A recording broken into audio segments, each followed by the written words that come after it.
नमस्कार. रयत शिक्षण संस्थेच्या डॉक्टर बाबासाहेब आंबेडकर महाविद्यालयातून मी सुशील कुमार गुजर, भूगोल व्याख्याता या ठिकाणी FY BA BCom वर्गासाठी व्यापारी भूगोल हा विषय शिकविणार आहे. त्यातील पहिलं प्रकरण व्यापारी भूगोलातील ओळख याला आपण गेल्या तासाला सुरुवात केलेली आहे. आपण ही सुरुवात बघत असताना प्रामुख्याने व्यापारी भूगोलाच्या पहिल्या सत्राचे जे अभ्यासक्रम आहे तो या ठिकाणी आपण बघितला. त्याचप्रमाणे व्यापारी भूगोलाची ओळख समजावून घेताना आधी भूगोलाची ओळख हा भाग आपण बघणार आहोत. तर त्या अनुषंगाने काही मुद्दे हे आपण त्या ठिकाणी बघितलेले आहेत. यानंतर आपण भूगोल शब्दाची उत्पत्ती ही या ठिकाणी बघितलेली आहे.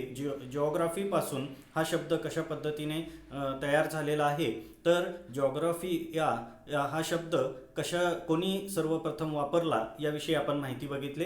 त्याचप्रमाणे भूगोलाची व्याख्या या आपण या ठिकाणी बघितलेल्या आहेत.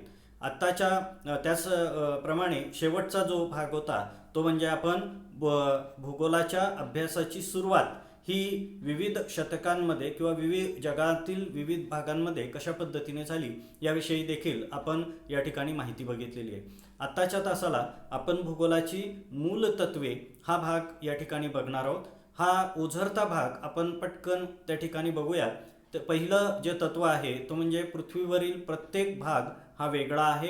त्यामध्ये पृथ्वीवरील क्षेत्रीय पर्यावरणाची विविध वैशिष्ट्यांचे वर्णन भूगोलामध्ये केले जाते. दुसरं जे तत्व आहे ते म्हणजे पृथ्वीवरील प्रत्येक दृक घटना स्थल सापेक्ष वेगळी असते. हवामान, लोकसंख्या अशा प्रकारचे पर्यावरणीय घटक समूह स्थल सापेक्ष वेगळे असतात. त्यांच्या प्रभावामुळे आपल्याला मानवी कार्याचे दृक घटना या अमर्याद व व्यापक होत असतात. तिसरं महत्त्वाचं तत्व म्हणजे प्रत्येक घटनेचा वेगळा आकृतिबंध असतो. तो दुसऱ्या घटक आकृतिबंधाशी कार्यात्मकरित्या संबंधित असतो. या संदर्भात एक उदाहरण या ठिकाणी दिलेलं आहे. वृष्टीचा परिणाम हा प्रदेशातील वनस्पतींवर, मृदेवर होत असतो.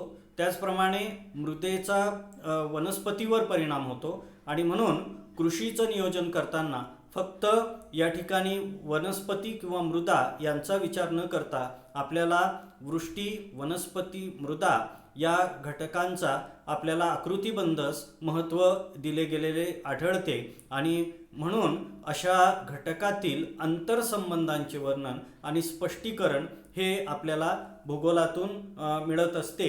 हे अर्थातच आपण प्रमुख तत्वांमध्ये या ठिकाणी बघितलेलं आहे. आता भूगोलाचे अभ्यासाचे स्वरूप काय आहे हा भाग आपण या ठिकाणी पाहणार आहोत. भूगोलाचे अभ्यासाचे स्वरूप सांगताना ते प्रामुख्याने आपल्याला 4 प्रमुख मुद्द्यांच्या आधारे या ठिकाणी स्पष्ट करावं लागेल. पहिला जो मुद्दा आहे तो आहे सर्वव्यापक स्वरूप. आपण भूगोलाचा अभ्यास करत असताना जर कधी बघितलं तर पृथ्वी व मानव यांच्यातील संबंधामध्ये अर्थातच जिथे जिथे हे संबंध आहेत तिथे तिथे या विषयाचा अभ्यास होतो आणि म्हणून आपण जर पाहिलं तर भूगोलाचे स्वरूप हे आपल्याला सर्वव्यापक असलेले दिसून येते. दुसरं आंतरशाखीय स्वरूप. आपण या ठिकाणी पाहिलं तर मानव आणि त्याचे पर्यावरण व त्यांच्यातील परस्पर आंतरसंबंध यांचा अभ्यास भूगोलामध्ये आहे.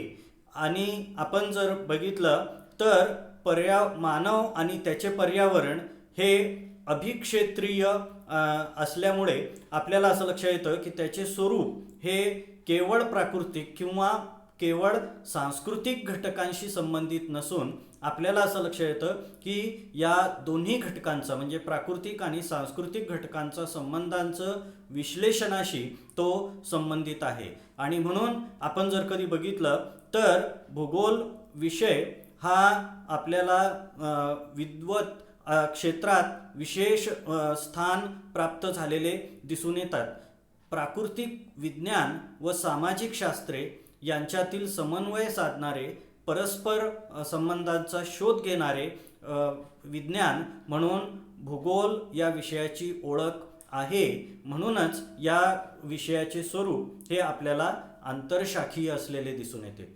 त्यानंतर तिसरा जो स्वरूपामधील मुद्दा आहे तो म्हणजे शास्त्रीय स्वरूप.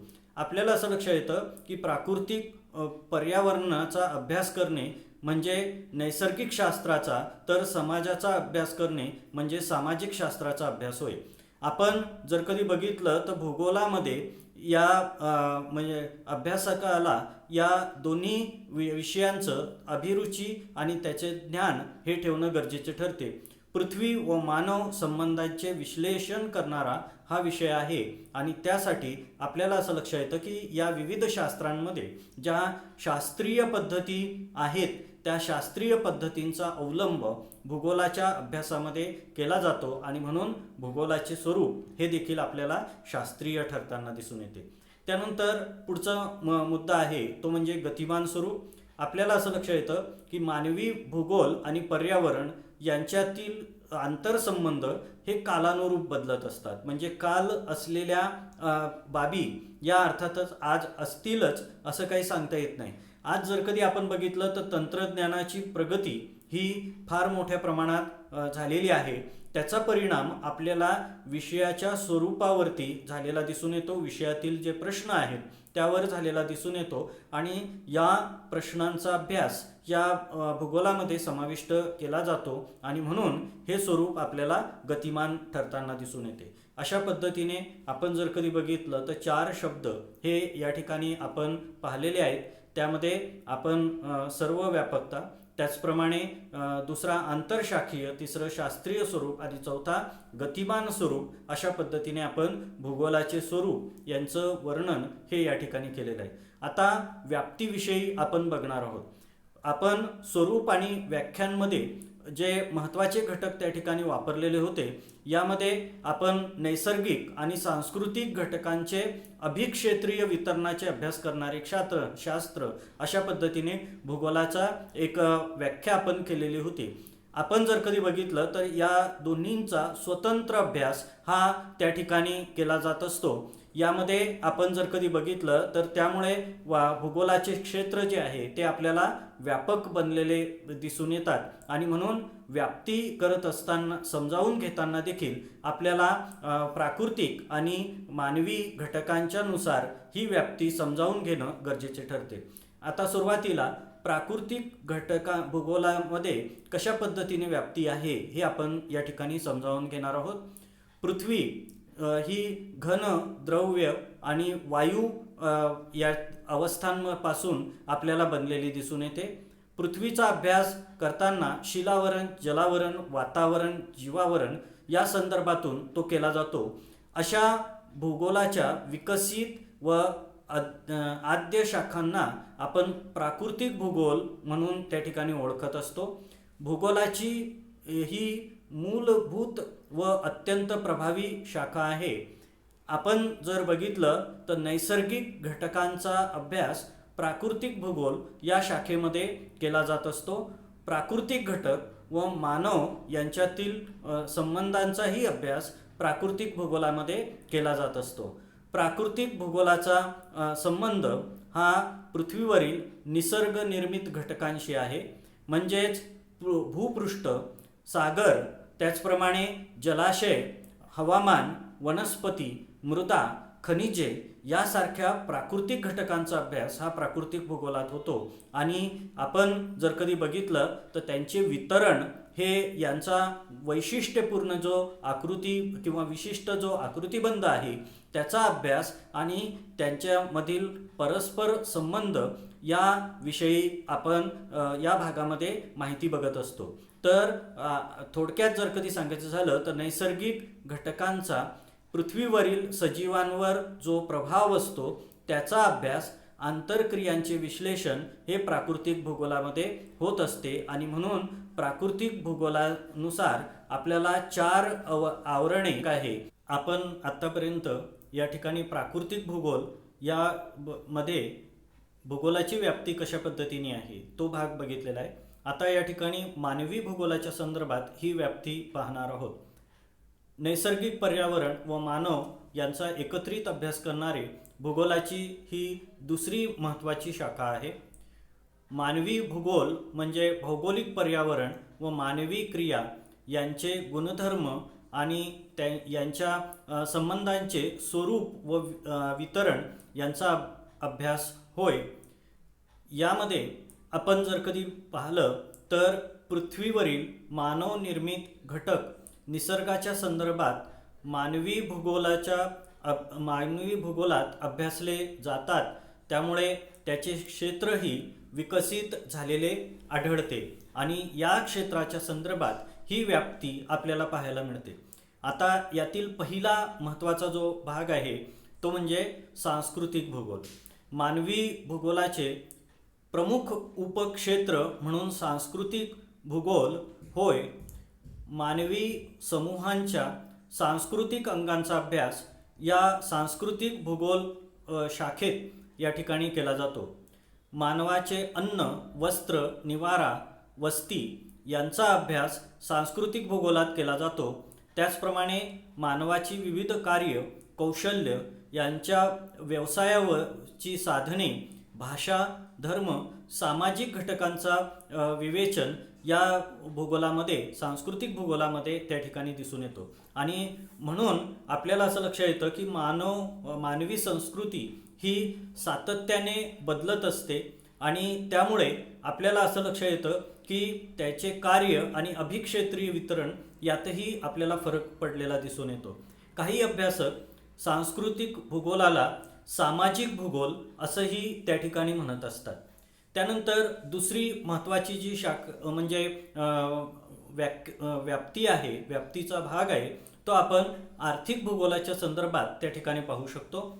मानवाच्या विविध आर्थिक क्रिया, उत्पादने, विनिमय, वितरण, वापर तसेच उपयुक्त सेवा यांचा अभ्यास आर्थिक भूगोलात केला जातो. आर्थिक भूगोल ही मानवी भूगोलाची अत्यंत प्रगत शाखा आहे अशा पद्धतीने आपण त्या ठिकाणी सांगू शकतो. त्यानंतर तिसरी जी शाखा आहे ती आहे लोकसंख्या भूगोल. मानवी समूहाच्या जैविक व सांस्कृतिक गुणधर्मांचा अभ्यास लोकसंख्या भूगोल या शाखेतून आपल्याला होताना दिसून येतो. मानवी समूहांच्या प्रत्यक्ष संख्या, जन्मदर, वितरण, मृत्यूदर, वय, संरचना, लिंगरचना, गुणोत्तर, सकस आहार पातळी, साक्षरता इत्यादी घटकांचा अभ्यास हा या शाखेतून आपल्याला होताना दिसून येतो. त्यामुळे भूगोलाची व्याप्ती ही आपल्याला या शाखेमध्ये देखील दिसून येते. त्यानंतर चौथी जी शाखा आहे ती आहे राजकीय भूगोल. आपल्याला असं लक्षात येतं की अभिक्षेत्रीय स्थितीनुसार राजकीय व प्रशासकीय या ठिकाणी विभाग, निर्णय, त्याचप्रमाणे निवड यांचे विश्लेषण राजकीय भूगोलामध्ये केले जातात. स्वतंत्र राष्ट्राच्या दरम्यान असलेले परस्पर संबंध, जगातील राष्ट्रांच्या निरनिराळ्या राष्ट्रांच्या सीमा, त्याचप्रमाणे अन्य जे संबंध आहेत त्याचप्रमाणे या ठिकाणी असलेल्या सरहद्द आणि स्थानिक प्रशासन यांचा अभ्यास हा प्रामुख्याने या विषयामध्ये होतो. याशिवाय प्रादेशिक नियोजन हा घटक देखील या ठिकाणी महत्त्वाचा असतो. हा देखील आपल्याला व्याप्तीचा महत्त्वाचा भाग म्हणून या ठिकाणी सांगता येण्यासारखा आहे. तर अशा पद्धतीने मानवी भूगोलाची किंवा भूगोलाची व्याप्ती हे मानवी भूगोलातील या प्रमुख घटकांच्या संदर्भात, या शाखांच्या संदर्भात आपल्याला दिसून येते. आता या ठिकाणी आपण भूगोलाच्या ज्या प्रमुख शाखा आहेत त्यांचा धावता आढावा या ठिकाणी घेणार आहोत. आपण जसं व्याप्ती पाहत असताना या ठिकाणी अभ्यासलेलं आहे की भूगोलाच्या दोन प्रमुख शाखा आहेत. एक आहे प्राकृतिक भूगोल, दुसरी आहे मानवी भूगोल. आपल्याला असं लक्षात येईल की या ठिकाणी प्राकृतिक भूगोलाच्या पुन्हा काही उपशाखा या ठिकाणी असलेल्या दिसून येतात. यामध्ये आपल्याला भूगर्भशास्त्र, त्याचप्रमाणे भूरूपशास्त्र, हवामानशास्त्र, मृदा भूगोल, जैविक भूगोल, त्याचप्रमाणे जल व सागरी भूगोल अशा प्रमुख शाखा या आपल्याला प्राकृतिक भूगोलाच्या त्या ठिकाणी असलेल्या दिसून येतात. त्यानंतर आपण मानवी भूगोलाच्या शाखा बघणार आहोत. मानवी भूगोलाच्या शाखा आणि उपशाखा जर कधी आपण बघितलं तर त्यांची यादी फार मोठी होईल, परंतु या ठिकाणी आपण प्रमुख शाखा या त्या ठिकाणी पाहणार आहोत. यामध्ये आर्थिक भूगोल, व्यापारी भूगोल, औद्योगिक भूगोल, कृषी भूगोल, सांस्कृतिक भूगोल, लोकसंख्या भूगोल, वस्ती भूगोल, राजकीय भूगोल, सामाजिक भूगोल, वाहतूक व दळणवळण भूगोल, आरोग्य भूगोल, साधनसंपदा भूगोल, ऐतिहासिक भूगोल, पर्यावरण भूगोल, पर्यटन भूगोल, वाहतूक भूगोल, त्याचप्रमाणे वर्तणूक भूगोल, गुन्हेगारी भूगोल, सांख्यिकी भूगोल, लष्करी भूगोल आणि भौगोलिक स्थान प्रणाली अशा पद्धतीने या प्रमुख शाखा या आपल्याला या ठिकाणी सांगता येण्यासारख्या आहेत. तर आपण थोडक्यामध्ये या प्रमुख ज्या शाखा आहेत ते या ठिकाणी अभ्यासलेले आहेत. आता या टॉपिकवरचे काही महत्त्वाचे प्रश्न हे जे की विविध प्रश्नपत्रिकांमध्ये यापूर्वीच्या जुन्या पॅटर्ननुसार विचारले गेलेले होते त्याविषयी आपण थोडक्यामध्ये माहिती पाहणार आहोत. यामध्ये पहिला आहे भूगोलाची व्याख्या स्पष्ट करा किंवा व्याख्या लिहा. दुसरी जो प्रश्न आहे भूगोलाच्या 2 अभ्यासकांची नावे लिहा. तिसरा प्रश्न आहे हे जे प्रश्न आहेत हे एका वाक्यात उत्तरे द्या यासाठी आहेत. यामध्ये तिसरा प्रश्न आहे भूगोलाच्या प्रमुख उपशाखा लिहा. त्यानंतर चौथा प्रश्न आहे प्राकृतिक भूगोलाच्या 2 शाखा लिहा. त्यानंतर 5वा प्रश्न आहे मानवी भूगोलाच्या 2 शाखा लिहा. तर अशा पद्धतीने हे प्रमुख प्रश्न या ठिकाणी सांगितलेले आहेत. या व्यतिरिक्त आपण जेव्हा अर्थातच MCQs टाईपमध्ये जे प्रश्न विचारले जातील त्यासाठी पुढे मागे आपल्याला जशी गरज असेल त्याप्रमाणे अर्थातच तेही प्रश्न या ठिकाणी सांगण्यात येतील. त्याचप्रमाणे दुसरा जो टिपा द्यायचा प्रश्न आहे जो की या ठिकाणी म्हणजे आपल्याला 4 आणि 5 गुणांच्यासाठी म्हणून त्या ठिकाणी विचारला जात असतो. तर यामध्ये पहिला जो प्रश्न आहे भूगोलाच्या अभ्यासाची व्याप्ती लिहा, भूगोलाच्या अभ्यासाचे स्वरूप लिहा, त्याचप्रमाणे भूगोलाच्या विविध शाखा लिहा. तर लघुत्तरी प्रश्नांमध्ये या ठिकाणी पुन्हा 3 महत्त्वाचे प्रश्न आहेत की जे आपणाला या ठिकाणी 10 गुणांच्यासाठी म्हणून विचारले जात असतात. त्यामध्ये भूगोलाचे व्याख्या सांगून व्याप्ती लिहा, भूगोलाच्या विविध शाखा स्पष्ट करा, भूगोलाचे महत्त्व सविस्तर लिहा, अशा पद्धतीचे हे प्रश्न आहेत. तर दीर्घोत्तरीमध्ये या टॉपिकवरचे फक्त 2च प्रश्न आहेत. भूगोलाच्या व्याख्या सांगून स्वरूप व व्याप्ती लिहा, भूगोलाच्या विविध शाखा सांगून महत्त्व लिहा. तर आज आपण या ठिकाणी थांबणार आहोत. आपण शांत चित्ताने हे दुसरं जे सेशन या ठिकाणी ऐकून घेतलेलं आहे त्याबद्दल सर्वांचे आभार.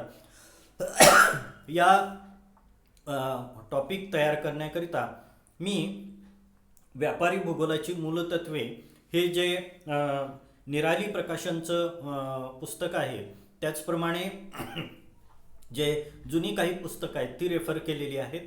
त्याचप्रमाणे हे जे या ठिकाणी टेम्पलेट आपल्याला दिसत आहे ते गुगल टेम्पलेटवरून डाउनलोड केलेलं आहे.